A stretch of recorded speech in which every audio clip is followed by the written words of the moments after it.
ఈ 2026 సంవత్సరం నుండి పుట్టబోతున్న పిల్లలు, ఈ 2026 సంవత్సరం నుంచి పుట్టబోతున్న పిల్లలు, ఇక ఇది ఆఖరి తరము అని చెప్పడంలో ఏ సందేహం లేదు.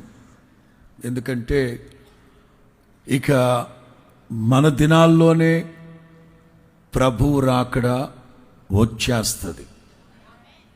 భయపడ్డ వాళ్ళందరూ గుటకేశారు, ధైర్యంగా ఉన్న వాళ్ళందరూ ఆమేనన్నారు. గుటకేశారా, ఆమేనన్నారా? అప్పుడే వచ్చేస్తే ఎలాగండి పాస్టర్ గారా, 2 సెంట్లు స్థలం కొన్నాను, ఇంకా రిజిస్ట్రేషన్ కాలేదండి బాబా అంటారా?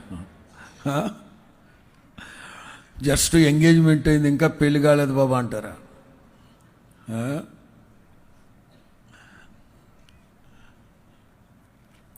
ఇక ఈ సంవత్సరం నుంచి పుట్టబోయే సంతతి, ఆత్మీయుల సంతతి, క్రైస్తవ సంతతిని గురించి ఒక సేవకునిగా చెప్తున్నాను. వాగ్దాన సంతతి, వాగ్దాన సంతతి. హల్లెలూయా.